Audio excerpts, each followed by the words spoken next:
Welcome to Peace, Love, Liberty Radio. Online at fppradio.com. Well, it's New Year's Eve, and it's also Wednesday, which means it is AMA, the episode each week where I answer your questions. And I have 5 questions this week. And one of them is sort of a two-part. Actually, 4 of them are kind of multi-layer questions. So hopefully I am able to answer all 5 of them within the time frame of the show. So starting off, question number 1. Did you ever get that thing from China you've been waiting forever to receive? I remember you mentioning it numerous times, and I think once in the old format of the show. I'm just asking, you don't necessarily have to do this on the show, but I think it would be funny, especially if there's a story. It would be entertaining. So, yeah, the thing that I was waiting forever to receive from China is actually the mic muffs that I am using on the microphones. And so what had happened, I ordered these from Amazon, and it was one of the things where it's fulfilled by a third party, so it's not actually shipped from Amazon. And they had given like this very large window of time that the order would come. And it was basically the entire month of October was the estimated delivery time. I ordered this thing in, I think it was early September. And so the final day of what they had estimated as the delivery time, the package tracking thing still showed that it was out for delivery from China. And, that could mean anything. Like, it's still on a boat.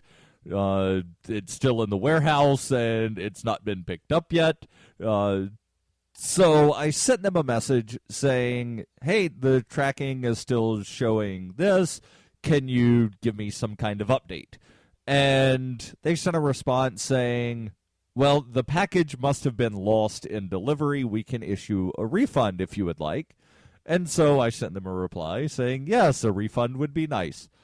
And so they initiated the refund, and 8 hours after they initiated the refund and reimbursed me my $3.74 for this pack of 5 mic muffs, the package arrived at my mailbox. Now, so I think it's kind of funny that, basically I wound up getting mic muffs for free. All I had to do was wait 2 months. But at the same time, it goes to show that package tracking isn't always efficient, especially if people don't scan the things the way they're supposed to, or even if they do scan the things properly, if the device is not then uploaded to, show whatever. And the reason that I mention that is I've got a funny story about when I used to work for an airline. And I was a supervisor for a year of the 4 years that I worked for the airline. So there's one day that I'm at work in Myrtle Beach, and some guy gets off of a flight, comes up and says, my bag wasn't on the claim belt. Can you search and, tell me where it is, blah, blah, blah. So I go into the computer and I look, and the last scan for the bag was it's in Atlanta. And I said, well, showing that the bag's in Atlanta, I can set it up to get delivered to you when it arrives. He said, yeah, that's fine. So I put in the system, deliver this bag. Well, a couple hours later, while I go out to, bring in another flight and do other stuff, I see one of the scanners that was used to scan the bags. So I take it in and upload the scanner. Well, that scanner had bags that had been scanned 8 hours previous, and one of the bags that was scanned was the bag that I put this claim in for. Well, normally one would think, not a big deal, the bag wound up getting delivered to the guy. Well, I wound up the next day getting yelled at by 2 different other supervisors because I put in to deliver a bag that was already at the airport. But I didn't know that the bag was at the airport because the scanner had not been uploaded, and the way the system was set up, it didn't show when the bag information got uploaded, so it didn't show them that the scanner wasn't uploaded until 2 hours after I put in to deliver this bag. But anyway, that's my rant about, scanning technology not working properly. And yes, I did get the order that I was waiting for from China. Wound up getting it for free because, somebody somewhere goofed up. The second question. I've heard you call Bitcoin the Roman chariot of cryptocurrency, meaning that some other altcoin will likely improve upon it in the future, such as NXT. You've also talked about wanting to replace the ISBN, that's the International Standard Book Number, with some sort of blockchain technology. What is your dream cryptocurrency platform, and is it much bigger than just a coin? Darryl Coin, Penguin Coin, maybe? So, yes, not a yes to Darryl Coin or Penguin Coin, although if somebody wants to start those, then, go for it. So, the yes was, is my dream crypto platform much bigger than just a coin? Yes, yes, yes. So what I would, if I had to sort of envision a crypto platform, then I would say something along the lines of what MadeSafe is trying to do, which is basically have a peer-to-peer shared internet. That's one of the things MadeSafe is trying to do. But also, I would love to see it built onto that, and I'm glad that you mentioned NXT, because NXT is doing something now to where people can put plugins onto their platform. And they're going to be rolling something out to where people can create their own altcoins running on the NXT platform. And I think that that's definitely a start. So let me talk about the replacing the International Standard Book Number with some sort of blockchain technology real quick, because I think there are probably people that are listening to this show that have not heard me talk about that. So the International Standard Book Number is something that's created by international treaty that says that every new book that's to be published, that is going to be, sold, through like mass market, whatever, has to have an ISBN.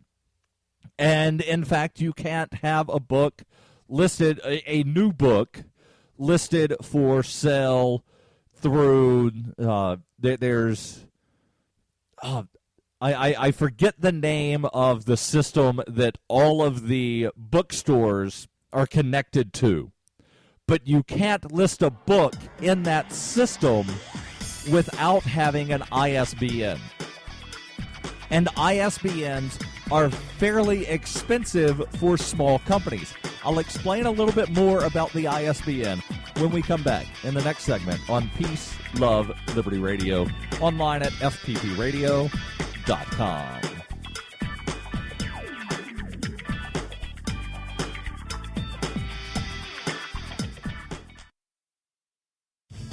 Hi, I'm Darryl W. Perry, and I need your help to take Peace, Love, Liberty Radio on the road. In the spirit of Motorhome Diaries and Liberty on Tour, I intend to take the message of peace, love, and liberty on the road. I intend to leave New Hampshire at the conclusion of the New Hampshire Liberty Forum and return at the beginning of PorcFest. During the 104-day trip, I'll be visiting at least 10 cities across the country, speaking to people about the ideas of peace, love, and liberty, while continuing to produce daily Liberty media. Pensacola, Florida, Austin, Texas, Sedona, Arizona, and Denver, Colorado are already on the map. If you have a college group, a local Liberty on the Rocks, or other Liberty meetup that you'd like me to visit, you can possibly add your event to my calendar. To find out more about the tour or to donate, visit tour.fppradio.com. That's tour.fppradio.com.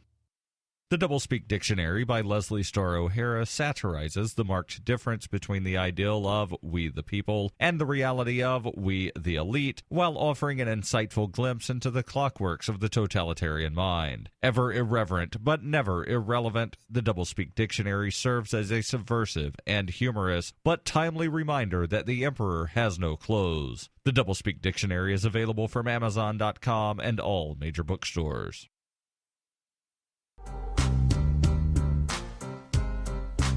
Welcome back to Peace, Love, Liberty Radio. Online at fppradio.com. So, before I get back to explaining what an ISBN is and trying to, lay out for you my vision of the perfect crypto platform, I want to make sure that I tell you about Roberts and Roberts Brokerage. Since 1977, Roberts and Roberts Brokerage has been a trusted source for buying and selling your investment-grade precious metals. They also take Bitcoin for precious metals purchases and have permanently removed the minimum purchase amount for all orders paid in the digital currency. Call Roberts & Roberts Brokerage today for knowledgeable advice on investing and a forward-thinking approach to new technologies. 850-478-5270 or online at rrbi.co. So I was talking about the International Standard Book Number, the ISBN.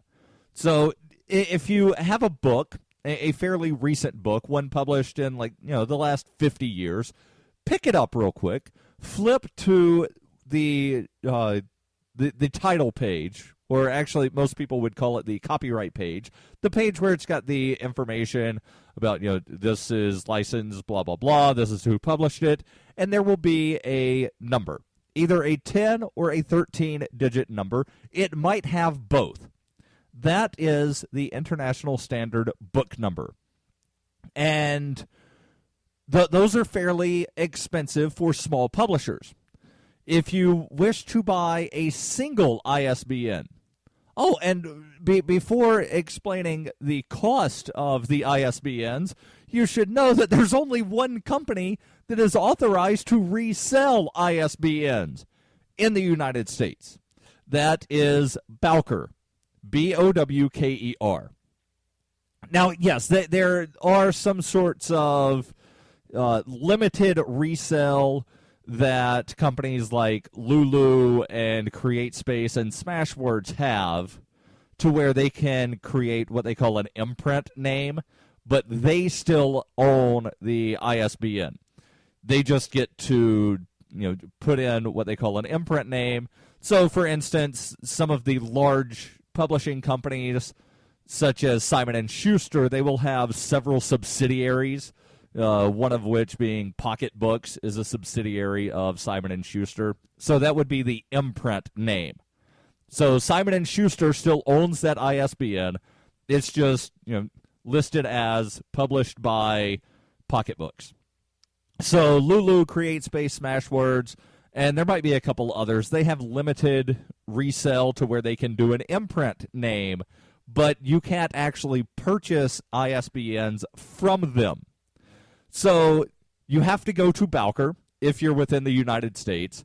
If you're not, then the company is going to be something different. I don't know who it is in all of the other countries. But I know in the U.S., if you wish to purchase one ISBN, it's, I believe, $125. If you wish to purchase 10, then it's $250, which would then make it $25 per ISBN. If you wish to purchase 100, then it is $600, meaning that it would then be $6 per ISBN. If you purchase 1,000, then it's $1,000. If you purchase an amount over that, then the price drops down drastically. So for a small publisher that only needs, say, 10 ISBNs, then that's fairly cost prohibitive, because then you have to make sure that the book you're going to publish is going to be something that is basically valued to you at least $25 before you ever do any kind of marketing or anything. So for somebody that has an idea of, hey, I think this would be a really good idea for a book. I don't really know how well it's going to sell, but I want to publish a book, and I don't want to go the traditional route of selling the rights of the book to a publisher. I want to control this. I want to do it basically for me. Then it becomes cost prohibitive to do that. So what I would love to see is some sort of crypto platform. It doesn't even have to be blockchain technology, but some sort of peer-to-peer sort of here's the book and here's the number, and it's not a number that I created. It would be some sort of computer generated number, and I would love to see that be provided for free, to where people don't have to spend even a fraction of a penny. They would just need to spend the amount of time that it costs to download the platform, or even go online to some web-based version of this platform, and then put in the title of the book, the name of the company, and then it is forever stored in some peer-to-peer shared sort of way. So as far as my perfect, the quote-unquote perfect crypto platform, it would allow for that. It would also allow if somebody wants to, list a stock, which is something that NXT has. They have the assets. So I think that, NXT is definitely on its way to being what I would consider the perfect crypto platform, but they're not there yet. They're definitely on the way. So, there are even things that I can't imagine right now that I would think would be wonderful to have on a peer-to-peer crypto platform. So I would say the perfect crypto platform would be something that could be built upon and would do anything that anyone can imagine. As long as it's not, like, kill this guy. Because that would be bad, right? If you could just, like go on to, blockchain and order somebody to be killed and they're killed, that would be bad. So when I say, anything anyone can imagine, anything that does not violate someone's rights that can be imagined. So, like I said, putting something up, somebody wants to do a stock exchange, that should be allowed to be done, and it should be able to be built upon. So I think you definitely get the idea of what I'm saying as far as the, quote-unquote perfect crypto, in my opinion. The third question, what did you think of the new Hunger Games movie, both as a film and of the political implications and developments from both sides of the story? So I've seen all three of the Hunger Game movies so far. I have not read the books. And I know I probably should read the books, and I might do that in the future.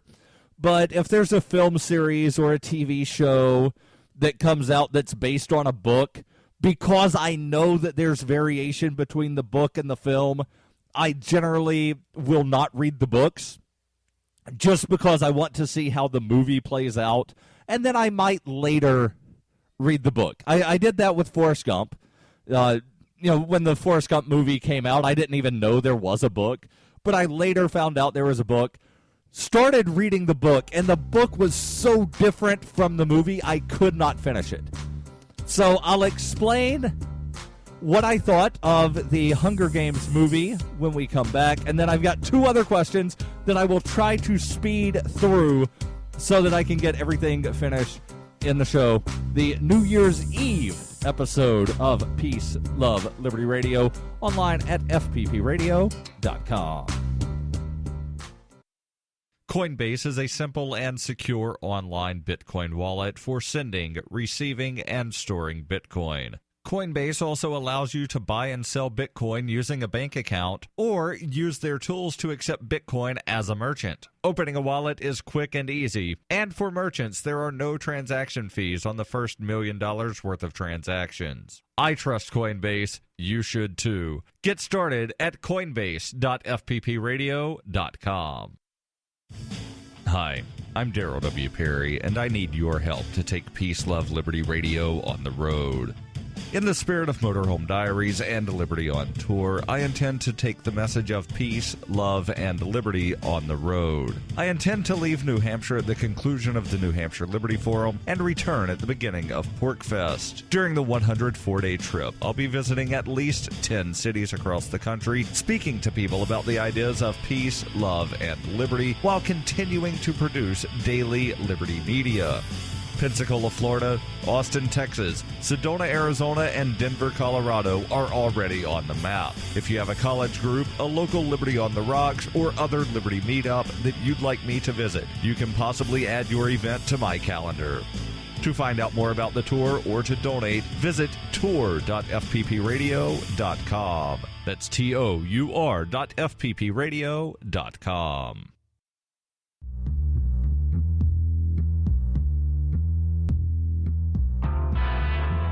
Welcome back to Peace, Love, Liberty Radio.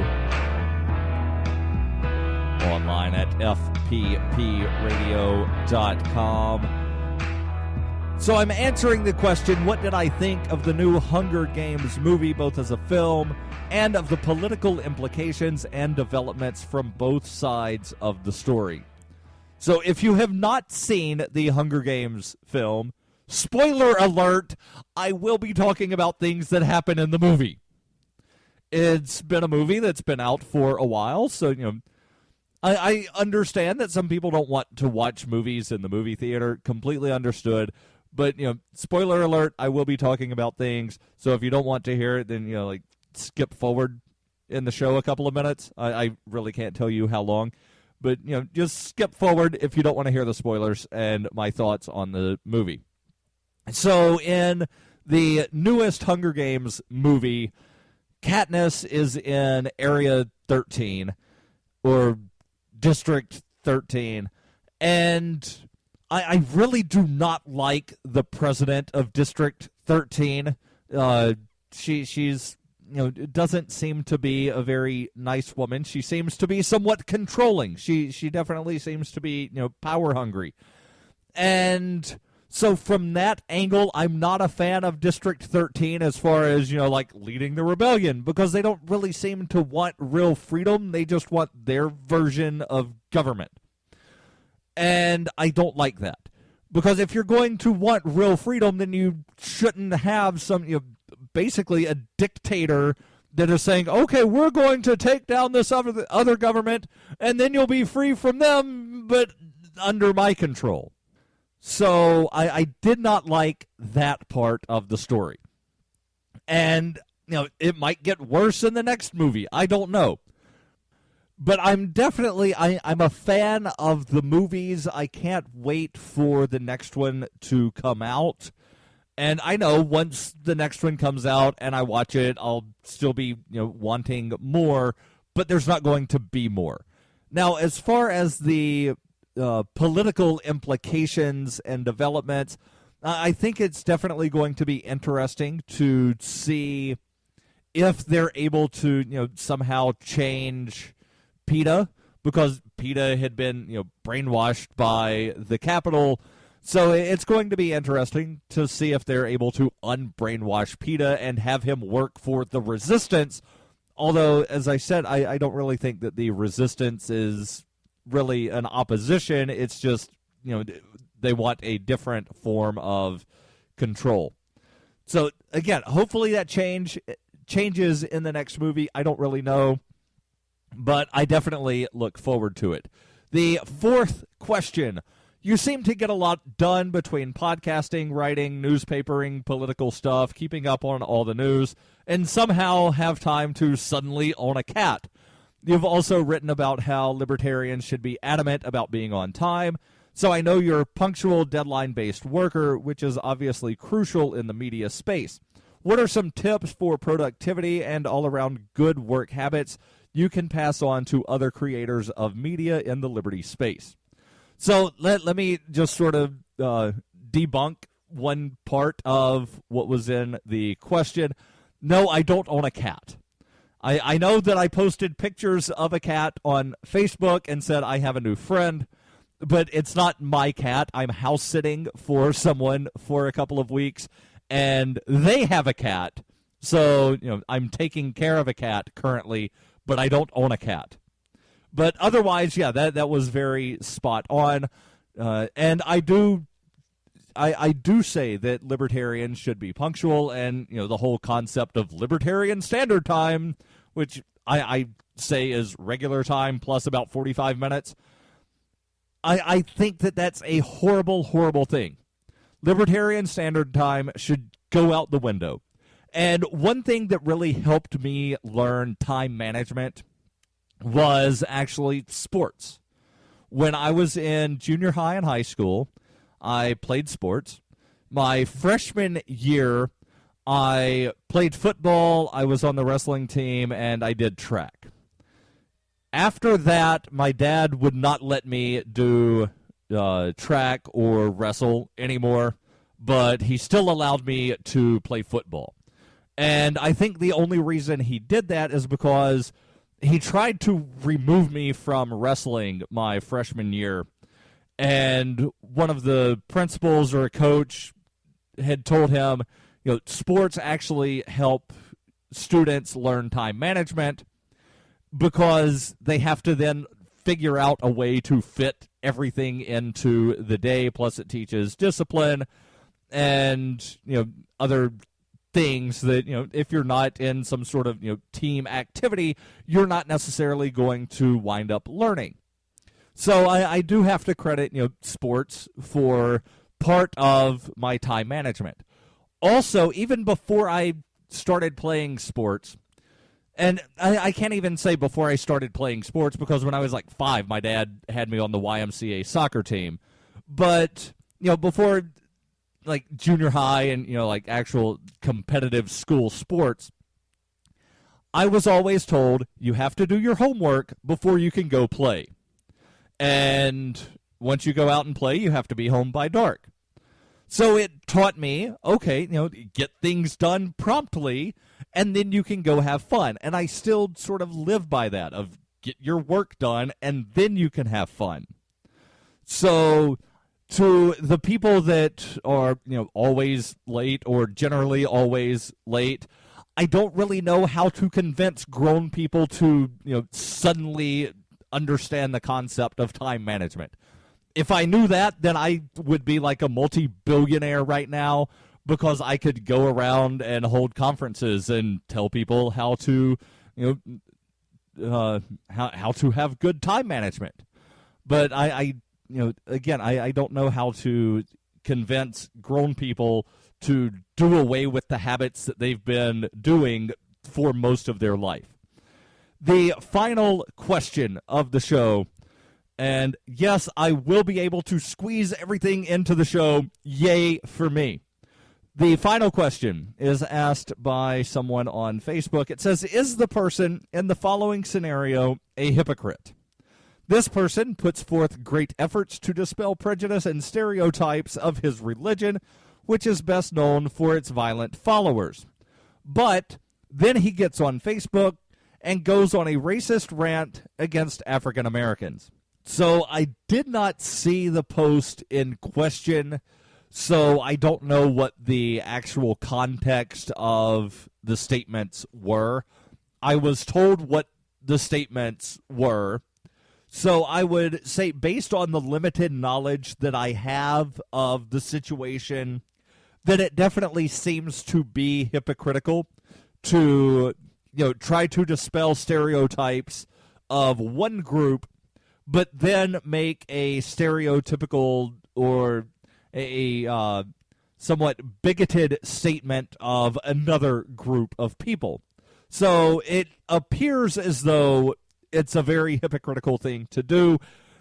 And again, I don't want to say that this person is a hypocrite, without actually having read the post and without having read the comments in the comment section of the post. So I'm not going to necessarily go so far as to say that he is a hypocrite, but it appears that he's definitely being hypocritical. But again, I don't know for certain. This has been Peace, Love, Liberty Radio. Happy New Year.